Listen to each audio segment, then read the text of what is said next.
I want to say welcome, welcome, welcome. This is the official start. We've been going for 10 minutes here, just talking about life and all the topics that go along with it as we introduce this very, very important topic here of diversity, equity, and inclusion. And it's an important topic not because it's a big political topic right now. It seems it's very political in the United States. But it is a very important topic on a human scale, on a human stage, that we value and honor and respect all people. And it's a sensitive topic as well. It's a sensitive topic for me personally. I'm the CEO of Titus Talent Strategies. And we're a talent strategy company. We help companies with their hiring and engagement and retention and development of their people. So you think, all right, you must be really strong in this area of understanding diversity, equity, inclusion, and all the dimensions of diversity. No, we are not. I came into the beginning of this year, this calendar year, saying, this has not been a focus of ours as a company. I know it's terrible, shocking, but as somebody who is a business owner, an executive, and who is white, and I looked in the mirror at myself and said, do I like the way I view the world? And do I like the way I view people all around me? And am I happy with that? And I was like, I really want to grow in this. And then from that point, looking at my company saying, am I happy with how our company acts and behaves in this area and how intentional or not intentional we are? And I wasn't happy. And sometimes we need to bring in a coach. Today is the first day of that I have actually met with a new fitness trainer to help me get fit, because I want to be intentional about this and I want accountability. Very similarly to that, at the beginning of this year and last year, I started reaching out to people who could help me as a coach, experts, people who understood this world, who I could meet with and be vulnerable with and say, I don't know what I'm doing in this area. I need help.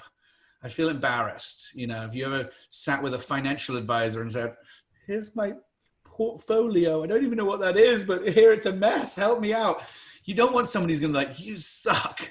You should be ashamed of yourself. This is diabolical. You're going to end up in ruin. You know, like, I didn't want to meet with someone like that. And I did meet with some, and it was hard. It was like, okay, I feel like you're going to beat me in this process. I really want help. I want to grow. I want to be committed. So one of the people that I met with, and an absolute privilege and delight to meet with Beth Ridley. So I met with Beth multiple occasions. We brought her into our company subsequently and helping our leadership team and our company as a whole on our journey of diversity, equity, and inclusion. And in talking with Beth, I thought it'd be great to, we thought it'd be great to actually open up kind of a behind the scenes look at some of the things that we navigated, and just wanted to be open and vulnerable, but also just give Beth an opportunity to talk about how she's taken us through this journey. And it is a journey. We are not experts, but today is the least diverse we will ever be. That is my commitment. That is my commitment to everyone here who are listening on this webinar here today. You can follow our journey. And if you looked at us today, you might be like, what kind of authority are you to speak on this? I'm not. That's why I'm not speaking on it. Beth is.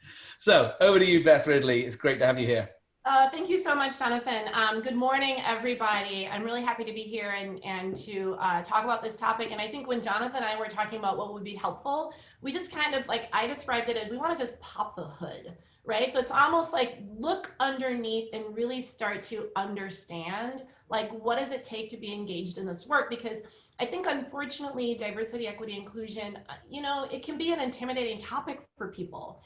Because I think for most people, they have really the best intentions and they're kind of afraid of maybe misstepping or saying the wrong thing. So they kind of like are intimidated to even try. Or Jonathan, like you said, if you're a white man, you might think, what business do I have, you know, even talking about this? Well, I'm going to encourage everyone has business. This is everyone's business, because after all, when we talk about creating cultures that are, you know, in the spirit of diversity, equity, inclusion, it means that we have to be inclusive of all diversity. And each person is made up of so many dimensions of diversity, which means we all have the ability to appreciate what it feels like to belong and not belong, to have aspects of ourselves that we think works as an advantage and not an advantage. And by the way, if white men don't also be part of this conversation, it continues to fall on the shoulders of women and people of color, and it's exhausting. And it's also not inclusive. Yeah. So the work that I do, the work that I've had the privilege of doing with you, just through our conversations and with your leadership team, is really just to simplify and demystify. What is diversity inclusion all about, and how can everybody relate to it and lead in this space very authentically? You don't have to be someone that you're not. And you also don't have to feel like you have to be an expert in all the different cultures in the world. You're setting yourself up for failure. It's really about a mindset and just leading every day and practicing and demonstrating sort of inclusive mindset in your day to day. Love it. Couple of housekeeping items. I just realized that I didn't cover any of those. Not my strength. Yes, we're recording this, and we will send out the recording and the slides that Beth's going to cover today. Please do use the chat. There's a Q&A section at the bottom of your window where you can write a private question in here, and we'll make sure we do our best to answer it during the webinar or at the end. If you want to write in chat kind of your, woo-woo, I'm on board with that, or public questions, you can write that in there. And we have somebody monitoring that and making sure that we'll get to the addressing any issues, etc. Also, we are at the very end of this, we'll have some sort of check boxes that you can say, yeah, I want more information on this. I'd like to talk more about this. We'll make sure we follow up with you. Of course, like many webinars, we want to be here as a resource and serve in the best way possible. That will be at the end of this. So if you've got to duck out early, we'll send you every registrant an email with following up. So, and then of course, Beth will be a resource for anyone afterwards. I'm here as well. I have a huge team around the country who can help with any of these things, talent related, but carry on, Beth, you're doing great. Yes, yeah. I mean, yeah, so I think that's it, right? It's all about developing an inclusive mindset. And I think for leaders in the organization to take that first step to lead by example, because, you set the tone for the culture. And I'll just share a couple of slides, and then Jonathan, maybe we can talk a little bit about how you get started with your journey and the role that I played to kind of accentuate some of these points. But I'll start first by just sharing that, to me, a lot of people are like, well, how do I build a sustainable culture of inclusion? I think that's the key word, sustainable. And it really starts first with the leaders in the organization deciding that this is important to them, right? So Jonathan, you said you sort of looked around and you weren't quite happy with what you saw, but intuitively you knew that having diverse perspectives and thought and really being able to harness the power of that diversity would be better for you as a human, which makes you better as a leader, which leads to better decision making, and better decision making always leads to better business outcomes. So I think the first step when you're thinking about what does this take to be sustainable, again, it's not really hard work. It's just that it requires consistent work. Yes. And doing small things daily, but it starts with leaders deciding that they've got their own why for them personally, for the business. One of the things you said, which really struck home with me, is that, Jonathan, you cannot outsource diversity and inclusion. Yeah. And I think that's often how I think. I'm like, who can do this for me? Beth, you do it. You do it for me. And you're like, I'm not doing it for you. You have to own this. And I'm like, oh, okay, right. I can't hire somebody as a diversity and inclusion leader. It has to be culturally through the organization. It has to start with me believing and having a why. Why do I care? And I remember one of the sessions that you sat in with our executive team, at the end of it all, I said, so why does it matter? And you're like, seriously, I just spent 3 hours and you're still asking why, And I was like, no. I was wrestling back and forth. Like, how do I put this in a way and articulate the power of the why? And you said, Jonathan, you need to go away and spend some time in writing your why. Why does it matter to you personally?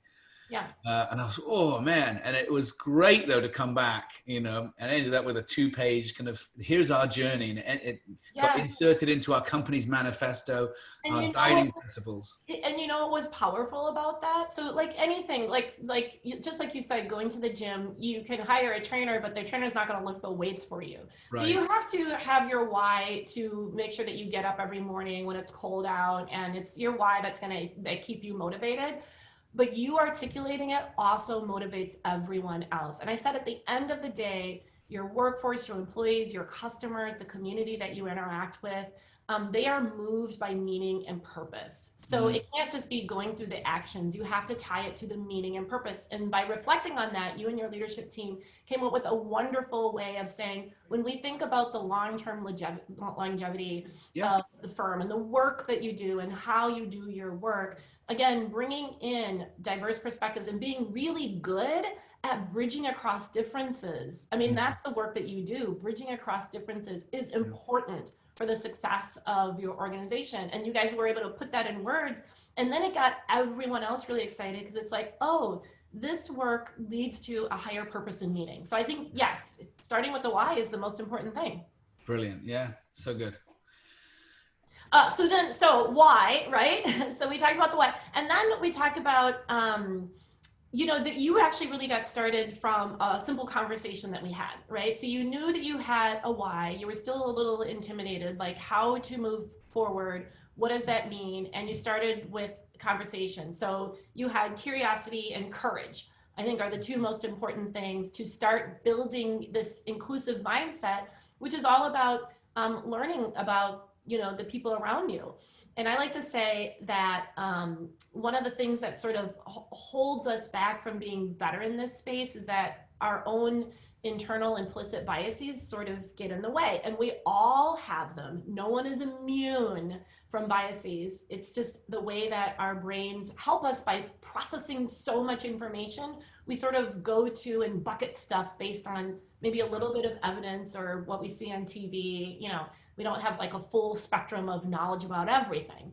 And so sometimes that sort of like holds us back. But the way to get better in terms of strengthening that inclusive mindset, I like to say, is to replace your biases and assumptions with empathy and understanding by increasing your data points of the human experience.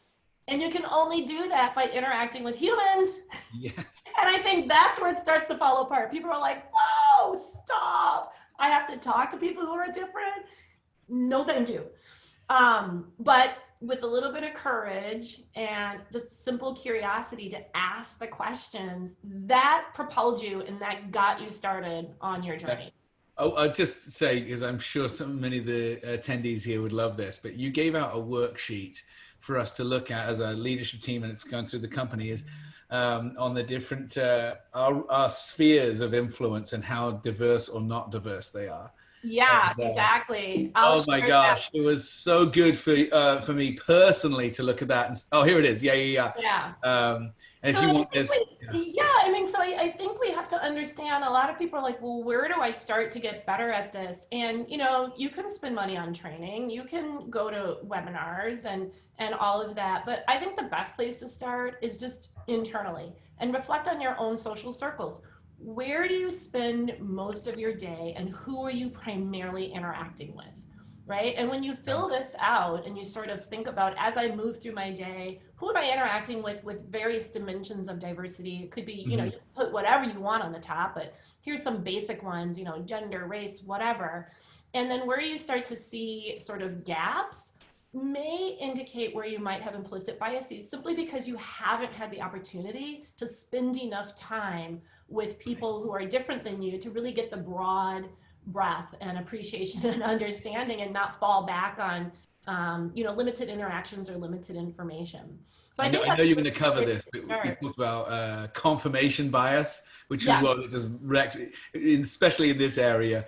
You notice it politically, and we're not going to talk politics today, don't worry. But when you see both sides of the aisle, that's so far apart, but you hear the same news story covered from both sides, confirming their argument. It's really funny because we hear what we want to hear. Like, here's the situation, and you're like, wow. So I began looking at, what am I listening to, and do I listen to both sides with understanding and empathy? And I'm not talking about politics, but even just I love podcasts. I'm like a podcast fiend, and that's how I kind of hear what's going on and hear different experts speaking on things. But looking at all of these podcasts I've listened to, are they just confirming the belief that I already have, or am I trying to get different areas on the spectrum? Oh, that'll be challenging to my thought. That'll bring diverse thought and perspective to me, and I'm not going to enjoy it. It's not pleasing to me to listen to, because I've got to stretch and I've got to work out a little bit here, and working out stretches us. So It's really helpful. That is very true, and I think that is why this, when people say this work is hard, I think that's really what it comes down to. It's just that you sort of have to sometimes get uncomfortable being uncomfortable. But I think a lot of times people, two thoughts on that. One, a lot of times people think, well, if I'm engaging in this work, it means that I'm going to be forced to change my mind. Yeah. That's not really it. I mean, you have to, I think, always seek to understand, not necessarily to agree. Those are two different things, right? You can broaden your perspective, but still stay firm in your own views, if in fact those are your beliefs. But that doesn't mean that you don't value having a different perspective. So you sort of have to get over that first. And then I would say the other thing that tends to hold people back is that sense of loss, because when your closely held beliefs truly are challenged, and in some cases you do start to question and wonder, there is a sense of loss in that. And it's almost like going through the grief process, right? So first you're in denial and you're angry, and then you're sort of sad and remorseful. And then maybe even there could be shame involved. And those are horrible, yucky, negative emotions that, you know what, quite frankly, anyone would rather avoid them. But when you do go through the process and you can emerge from the other side, there is greater awareness, there is greater enlightenment. So like in most cases, it's worth it. And that also being able to go through that process every time you're confronted with difference and to lean into it, it makes us more resilient. And at the end of the day, it makes us more interesting too, because we just have a better appreciation for life experience outside of our own. So we have a question here, Beth. This is great, from Adam. And I'll read the question and then I'm going to give a bit of a sort of tee up to how we process through this. So the question is, what are some ways we can reach those who don't necessarily think this is an important topic or would rather just focus on business? How do we prove that equity, diversity, and inclusion is important to the overall success of the company or organization? Looking for specific examples or ways to reach those who will not be required to attend training or events. Now, I'll tee this up a little bit here. I think often when we're being told that we're not good at something, in human nature, we can be a little bit defensive. So, and I may be just speaking from my own personal experience, but no, I'm not that bad, you know. I don't, you know, we get into this defense mode, like I have diverse neighbors, you know. You're like, what are we even talking about here? Why are you going to that? We're talking about our business here, you know. And so we can be a little bit defensive. And so I think that in these areas here is actually coming to the point of saying, celebrating what we do have. And this was masterfully done by Beth with our team. She started talking about, let's start tackling some little issues and celebrate what we do have. And so then those who would maybe have had a defensive stance started to go, yeah, we're not that bad. And it opened up their lives a little bit to be able to receive from some of the great statistics that Beth actually, I don't know, it's just statistics, but the story she was able to unpack for us to see the value of bringing diversity, equity, and inclusion as a business imperative that was going to help us grow, which I'll be honest, I felt a little bit like, it's a bit slimy, like, so we're doing this so we can make more money? You know, it felt like when you start saying it's a business imperative and it's great, you know, not just a moral imperative, it's a business imperative. I'm like, ooh, I don't want to monetize this. That wasn't that was kind of laid out by Beth explained. That's not what we're doing here. We're seeing the value of this to make us better as humans. Maybe you can talk about that, Beth. So the question around how we do that. I'll hit on a couple of things. So I do know that, you know, a lot of companies are sort of like leaning into this work, especially because of what has been going on in our country over the summer with the death of George Floyd, and people are kind of leaning in more from a sense of community and I would say kind of like a moral imperative. I'm going to say the truth of the matter is, though, that it only really becomes sustainable on an ongoing basis if there is also a business imperative to it as well. And so I will share with you just some brief stats in terms of like why this is actually good for business. So there is ample research and evidence at this point that shows that diverse and inclusive cultures lead to better business outcomes. So to the question in the chat box, how do you get people who are not necessarily oriented this way anyway to care? This may be one place to start. And I think the best way, the most intuitive way to explain it is, again, if you look at any challenge or opportunity from multiple perspectives, right, you're going to have more thoughtful decision making. More thoughtful decision making leads to better outcomes. Better outcomes leads to better performance. So I think that's one thing to think about. So there is the moral and the business imperative to it as well. But I also like to talk about this as a leadership competency.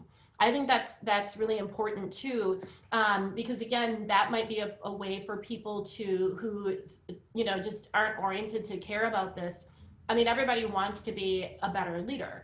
And so again, I think if you can factor in diverse perspectives into your own personal decision-making, it makes you smarter, it makes you creative, it leads to better innovation. Honestly, it leads to just being more interesting, being able to have more emotional connection with people. Those are all qualities of great leaders. And then the last thing that I'm gonna leave you with to kind of think about and answer that question would be, give me one more second to bring up another slide, is that, again, I want everyone to think about how they can be part of the conversation around diversity, equity, inclusion. Again, because a lot of times we think that, again, if you're a white man, maybe you don't have the opportunity to engage. And so as soon as I can get this back onto my share mode,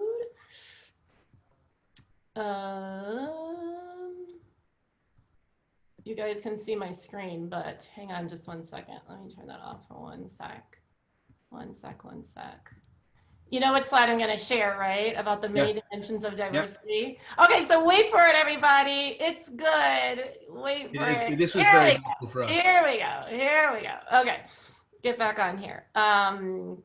Okay, so the many dimensions of diversity. This one I think really resonated with your group, right? Because I think a lot of, again, people are like, I'm white, I'm a man. What does this have to do with me? The very first important thing that you have to do when you're stepping into this space is broaden the definition of diversity for a couple reasons. One, when you only focus on those primary dimensions, the ones that we can see, one, you just sort of underestimate the richness that every human brings into the room, right? So as an African-American female, I will say being a woman, being a person of color are really important to me, but frankly, probably the least interesting things about me. And I think everybody can say that as well, right? About all the dimensions of diversity that make each of us, there are some that are more important to how we define ourselves, and they may not be the same as how other people see and define us. And so you minimize people when you only focus on the primary dimensions of diversity.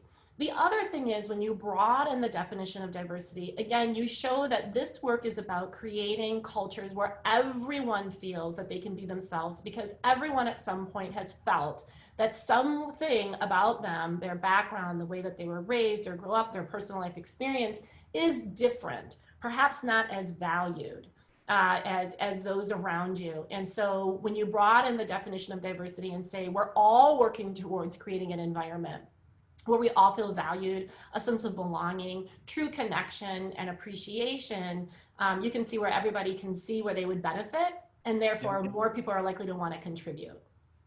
This was really helpful for us and for us as a company, and it made it into the sort of the practical side of our journey, a statement on journey. A statement's a terrible word, but it was a guiding post for our journey over the next 3 to 10 years. Because remember I was talking about steps.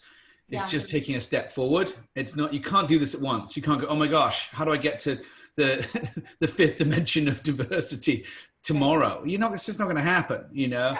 And I would also caution, like a lot of people are like, quick, we don't have primary dimensions of diversity, go hire people that don't look like us. I would say maybe pump your brakes on that one a little bit. do the work to understand what's the hidden diversity that you're not quite uncovering with the people that you have, and start practicing inclusive behaviors there. Yeah. Because it doesn't matter what dimension of diversity you practice inclusion with, it's the same muscle. You're developing that Yes. muscle memory. So then when you do bring in someone from the outside who looks very different, they're going to be walking into an environment that feels more inclusive than it would have prior to doing this work. So I would say Yeah. practice with whatever diversity that you have, you will Yeah. always benefit. I think a couple of things on that. One is it was great. We had Beth in for some live workshops with our leadership team, and to actually getting people acting. There's this great kind of I don't know exercise we did to help us understand the differences of diversity within our own group. And I would have been like, "We're diverse." You know, that's why you're here, because we're not. And she's like, time out. There's a lot of diversity here. And actually working out, and I was looking around the room going, wow, that's your story. That's a diverse thought and perspective. Do you remember the very first exercise that we did? The very first exercise. We ended up spending 40 minutes on it. I was like, I didn't think we were going to spend that long. It was to go around and just share something about your name. Yeah. And the funny thing is, you all work together, you know each other. You didn't know the story that everyone had about their name. And I was like, I love this exercise because it just exemplifies what inclusive behaviors are that you can practice and demonstrate on a daily basis. Pausing, being curious, and asking. And you will always be surprised, usually pleasantly surprised, what you find out. And so you guys had the best time learning about your name and like how you couldn't pronounce your name when you were little. That's right. And I mean, we had fun. And so we spent a lot of time on that. And so it can be really, to the question in the chat, just to let people know that this work is actually personally rewarding and fulfilling, because at the end of the day, you're deepening relationships with the people that you work with at a minimum. And that is, you know, meaningful relationships with others is one of the things that gives us purpose and meaning in life. Yeah, that was a really helpful exercise. It sounds like somebody here in the chat here is saying as well. One of the other things is those dimensions of diversity. Part of our sort of statement or guidepost of growing in diversity, equity, and inclusion in the years to come. We actually put that graph in there that you show the kind of the wheels and the dimensions of diversity, because I want everyone in the company to realize this is kind of where we want to grow in all of these areas holistically, not just please hear me, don't mean to be crass in this, but the kind of the photo op marketing version of diversity, because that is everywhere. And it's laughable at times that, oh, wow, you hit all of the outward dimensions of diversity in your marketing. You know, you've got to have this and this and this and this, and like, oh, you've got a full house. Great. You must be so diverse in your thought and perspective. It's not really, it doesn't mean that, you know, you could have all, you know, you can have a very, very diverse family of a whole bunch of adopted people from around the world, different backgrounds. And there's a whole kind of melting pot right in there. And it's amazing when you do it well. And so, yeah, that was really helpful for us to actually put this in our guiding post and the map of our future, where we're going. And then because we're intentional about it now, and you feel I do feel like a bit of a phony at times, like I'm just new to this thing, but it's being able to say, hey, I'm new to this. I'm committing to walk on this journey. Forgive me if I make a blunder.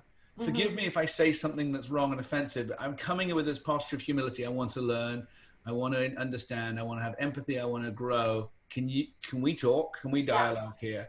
And that's been really helpful. Even we just, talking with people who are coming into an organization with us in our recruiting and interview process, bringing up this and saying, this is really important to us. Tell me some things about you on here that make you unique and special.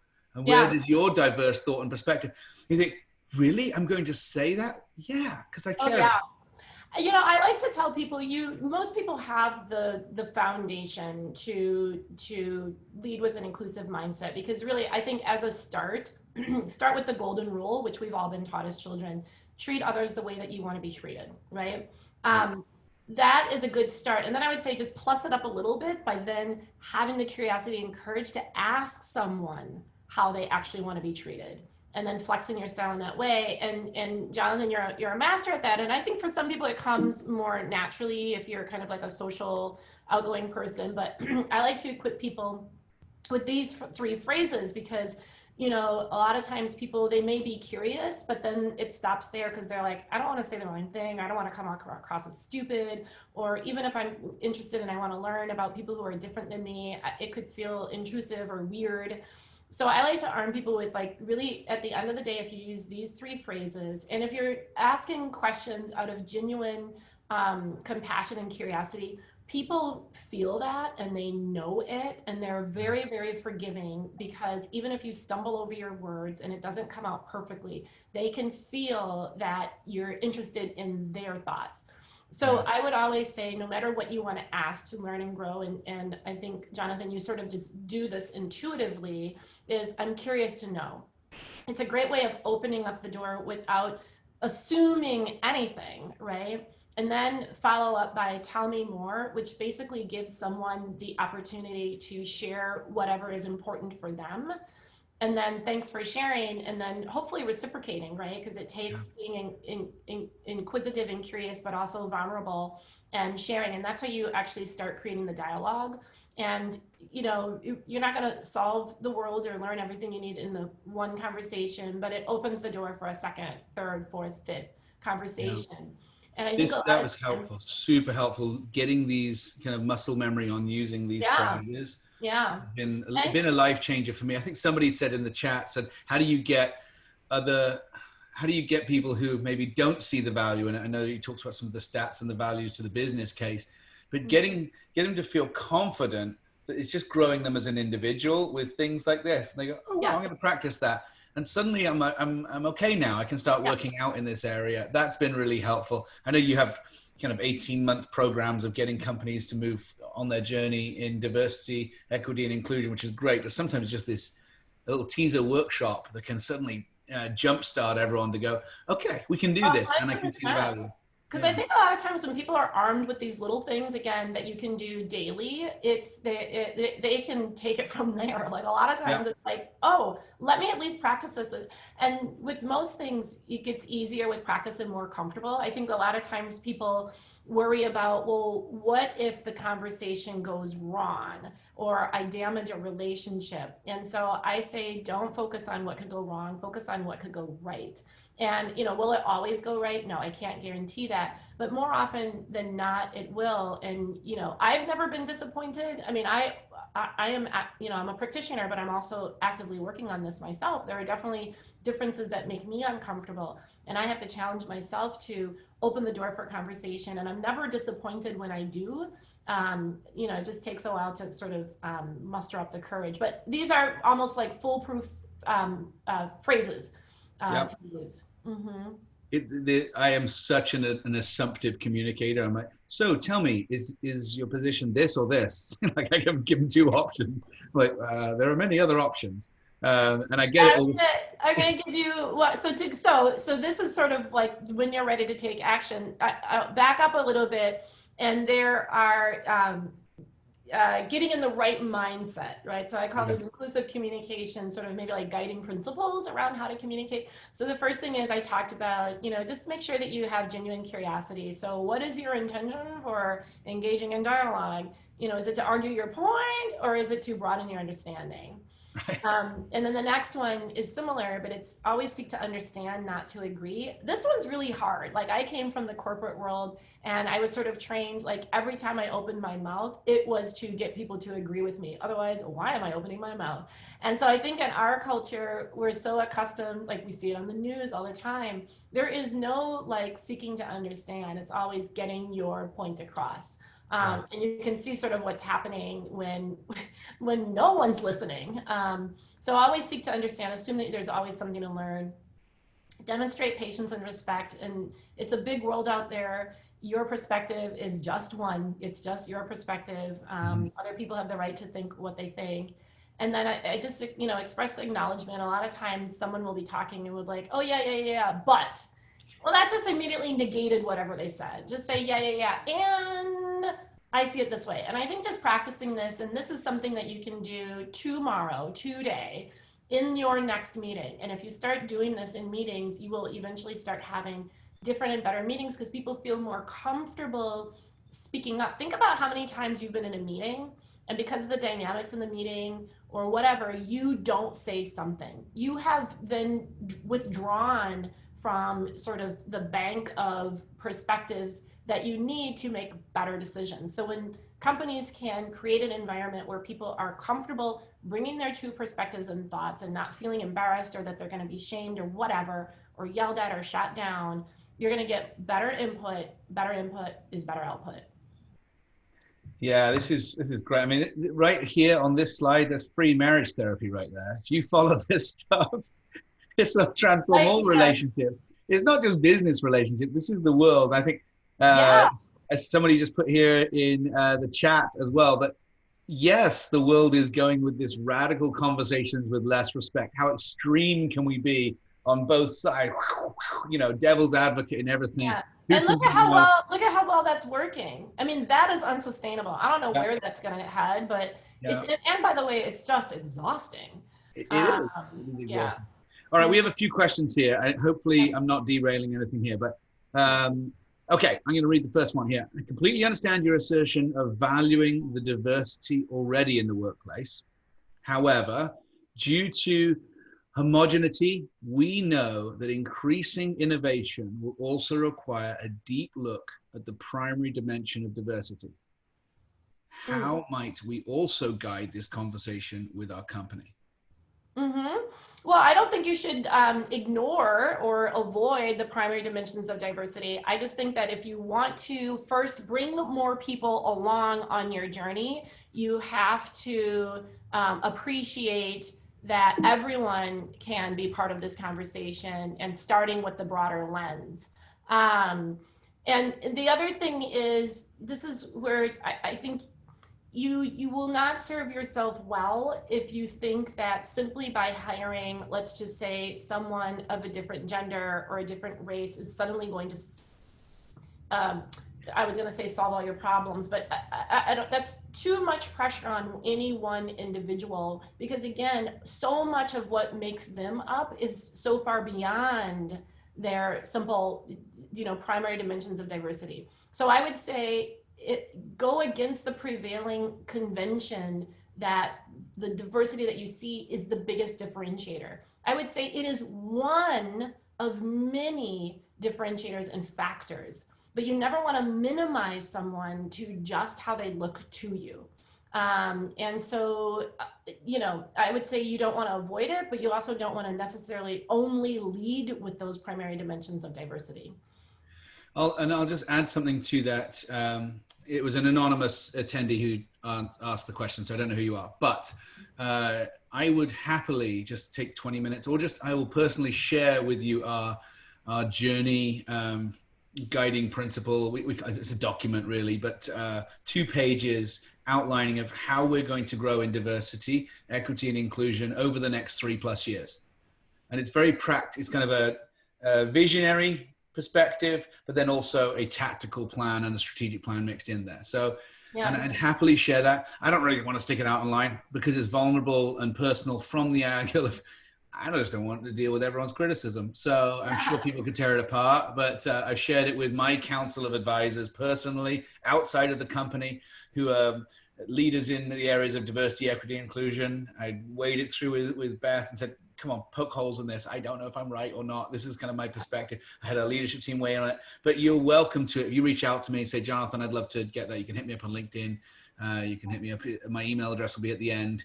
I would happily share that with you. I'll just email. We don't have to have a phone call about it. I can send it to you in an email if anyone wants to see it.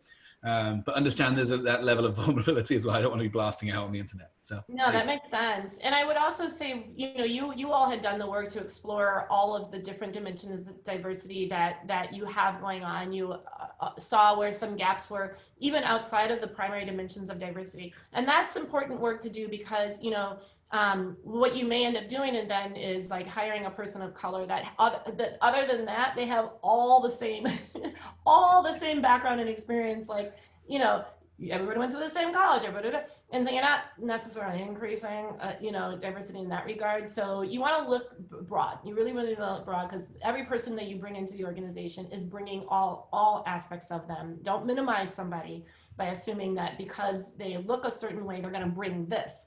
And then also don't underestimate what your culture really is like behind the what people see. They're going to come in and they're going to feel their culture a certain way depending on the hidden dimensions of diversity that you have or don't have. Yeah. Okay. I'm going to give another question here. This is great.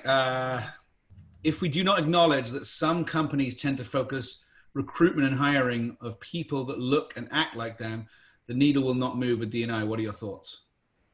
Yes, I would agree with that. And so this is where then diving deep into sort of your recruiting and your hiring process will lead to different outcomes. So if you keep doing the same thing, you're going to have the same outcomes. But I think you really want to think about, look at everything that you're putting out, from the job description and how it's worded, maybe where it's posted. Most importantly, the personal relationships that everyone in your company has. You will get more diverse hires and applicants when everybody has a diverse network, because that's generally where your sort of your best and your top talent comes from. So I would say do the work first of building diverse networks and relationships to help with that. But everything makes a difference in terms of how you're presenting yourself. The criteria that you're using that are important for the job, are they must-haves or are they need-to-haves? Can you broaden the criteria that you're looking for? And then can you also broaden who's involved in the interview process, so you don't succumb to your implicit biases and your confirmation bias? There's, oh, they went to the same school as me, they must be awesome. Yeah. So I mean, you really want to think about each and every little step along the way. And again, that's when you have this inclusive mindset, and you use that mindset as a leadership competency. You look at every decision from a more inclusive lens, right? And so you move from being only very comfortable with what you're used to, you're sort of in that monocultural phase, to your intercultural, like you're still uncomfortable with difference, but you value it, your eyes are open to it, you don't minimize it, and you use that to inform every decision. You will never look at a job posting the same way again once you sort of exercise this muscle. You will notice things that are like, might this be reducing or shrinking, the applicants who could be interested, just because of how we're positioning it. Nailed it. This is huge. To the person who asked that question, this is really helpful. We get majority of our hires internally are internal referrals, and they're great. Internal referrals are great. They perform higher. They seem to be more engaged. They hit the ground running fast. I love them. They're easy hires because they come in and they got the buddy system. And I want to do a great job for you because you brought me in here. Their families know that they both, hey, my buddy, my friend, my old colleague, whatever, got me this great new job. And it's kind of, there's a greater level of psychological engagement. But here's the biggest challenge, and for me was that slide that Beth showed about your personal areas, personal circles of diversity, of thought and perspective. It's just reflective of, if internal referrals are your majority of your hires, which it is for us, that our circles are very not exclusive, I guess, non-inclusive or non-diverse. Non-diverse is a better word, okay? They're not as diverse as we want them to be. So the challenge is not like, what are we doing as a company in this? Well, what are we doing as individuals to increase our diverse circles? Yeah. So this is 100%. I mean, to me, that's the best recruiting strategy. And I do have to sort of, as a woman of color, do sort of chuckle, because people will say, we can't find any Black people. And I'm like, there's so many. Right. I know a lot. So I think, you just start to prime the pump, and if everybody has if everybody broaden their networks and their relationships to be a little bit more diverse, just think of the exponential impact that will have when you're recruiting and looking for referrals and everything like that. But that takes time. It's not like all of a sudden you're ready to post and hire and you can turn that on. And that's why the sooner you can engage in it, the better. This, some of the questions popping up here right now around, I'll call it meritocracy. And I think this is really important. And this is where, hey, I am an expert at this. Our company's an expert at this. We may not be an expert in the DE&I, but we're an expert when it comes to getting the right people in the right seats, hiring for performance and managing for performance. I'll call it that. The point in hiring people, why do we hire people? We hire people to get a job done, unless you're in the government. No, I'm just kidding. The reason we have a sorry, I'm kidding. You government employee, I'm joking, completely joking. I have a lot of respect. I do. So if the point in hiring people is that a job gets done, what is the job that you need to get done? What are the values that you have by behavior? Make sure that you have someone who looks through the lens at your values or your cultural behavioral norms that says, with the lens of DE&I, are these discriminatory or not? Am I excluding people because of our values who can do the job? Because the point in hiring is that a job gets done. So our point in hiring people isn't diversity and inclusion. That's not, most companies don't exist for diversity and inclusion. We exist to meet some kind of a need, to serve a product or a service. So if we're clear on performance, then we can be clear through the whole thing of, hey, we're going to hire people who are going to get the job done, the best person for the job. Somebody said the best person to get the job done. Now, we really long for diverse thought and perspective in it because there is a betterment of our company and a betterment of our service because we serve a global customer base. And we need all of those dimensions. It's like when they first created the airbag, women and children were getting pummeled because they were designed by men engineers. They didn't have diverse thought and perspective in the design process. And they had, why is this all these injuries happening? Because you had a lens of one person. You know, you weren't thinking about other people's, how it would impact other people. So I think it's really, really important. But so for us at Titus, we're really clear on a process around hiring for performance with a longing for increasing diversity, equity, and inclusion. And we're really clear on meritocracy being the way we promote people. But looking at everything we do, going, do we create equal opportunity for everybody on our team to have, to be promoted or grow in their career, those who want to, by merit, by merit.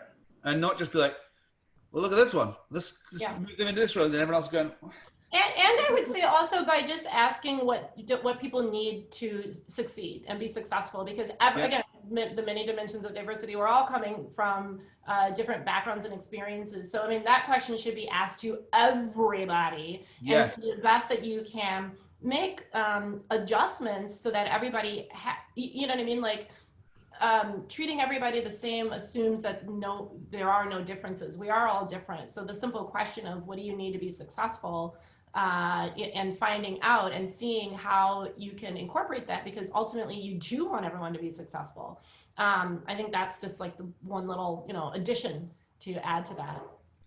Love it. Love it. All right. Can I try and tackle some more questions here? This is great. It seems that people are enjoying this, getting some good comments here. But regarding the dimensions of diversity and the spreadsheet with the different diversity categories, are you suggesting that we ask our employees to share all of those things with the firm? Example, I don't think that we can or should track sexual orientation, religion. Okay. Seems like a HR violation. Okay. Over to you, Beth. So yeah, I'm not necessarily an HR expert, so I would definitely check with HR. And usually some of those things, it's more like, I guess, if people self-select. But I don't necessarily, I wasn't showing that chart necessarily to say that that has to be like built into your policies and procedures.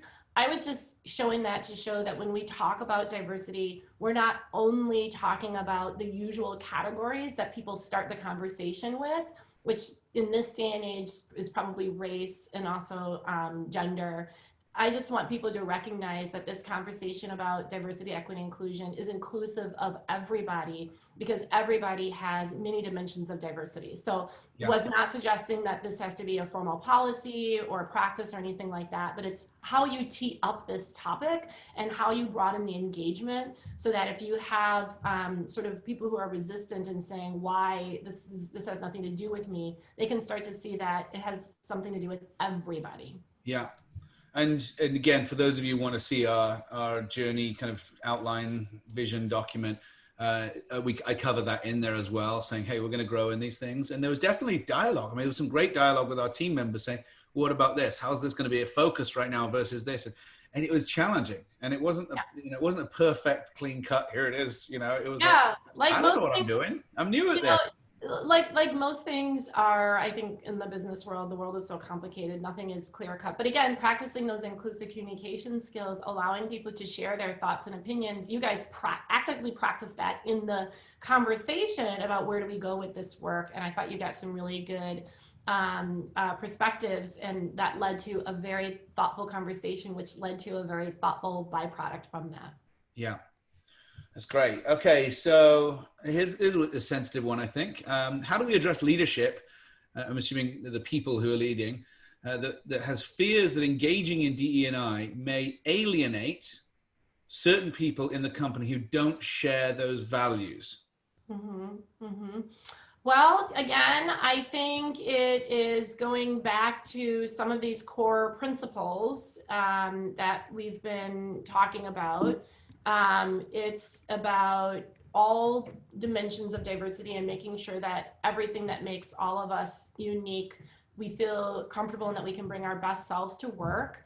And it's a leadership competency because at the end of the day, we are all diverse. I mean, this is just like not going away. And so to really be good leaders, to bring out the best in everyone that leads to better decision making, you have to be skilled at being able to bridge differences, even those differences that make you uncomfortable, because again, they are not going away. And so I would really, sort of focus on that. We're strengthening our own leadership competency. And there are simple, easy ways that we can do that. A lot of it comes down to how we communicate with one another.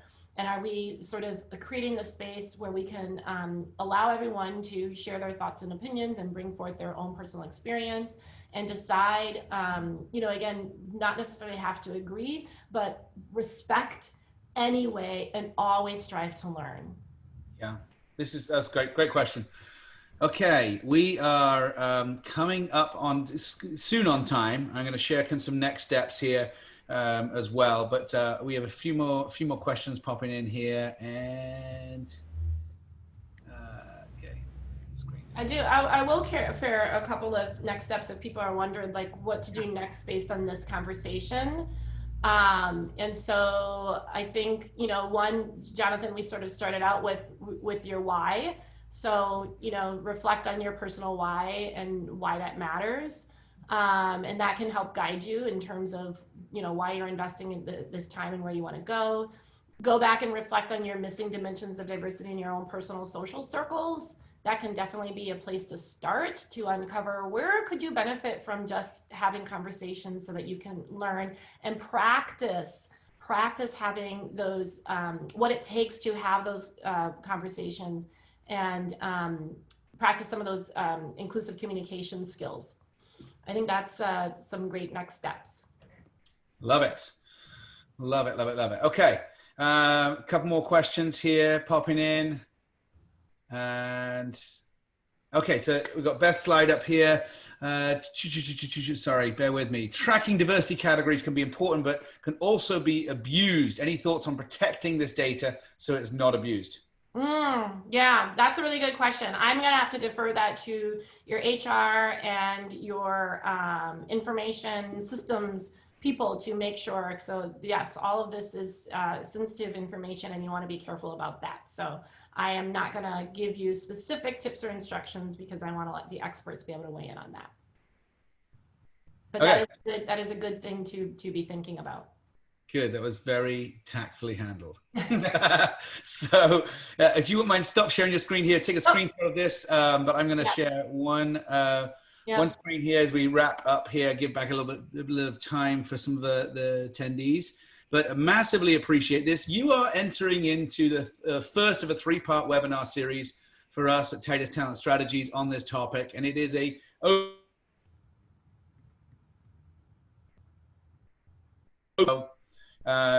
did I cut out there or are you guys okay? Yeah, that cut out on me a little bit.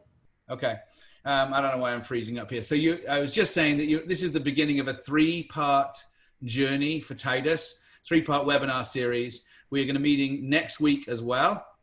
And for the next phase of our webinar series. And and it is on the topic. My computer's freezing up. I don't know why this is, but we've got next week is Lead Like a Human, Fostering Engagement Through Diversity and Inclusion. So November 5th at 11 a.m. Central, featuring Adam Weber and Kambula Masaka of Amplify.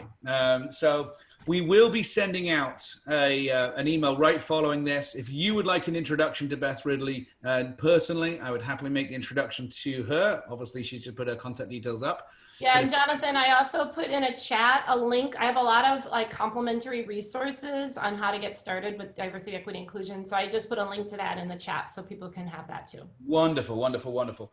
Now we've brought Beth Ridley in to help us on our journey. She has a number of different packages, from individual sessions through kind of 18-month implementation and grow on the journey, which has been, I'm very excited about that. If you'd like to learn any more ways on how Titus can help you with getting the right person and hiring top talent with a focus on diversity and inclusion, we can certainly help with that. And lastly, if you want more information about some of the other educational offerings that Titus has, from webinar and training series around hiring and performance management, we would love to have that conversation with you as well. Just double checking here. Are there any last questions? It doesn't look like there is.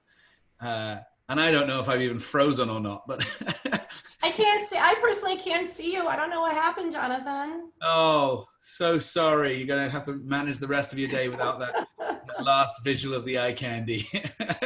So, hey, thank you for everyone who joined. It is a privilege to enter into your world and have you enter into our world and our journey.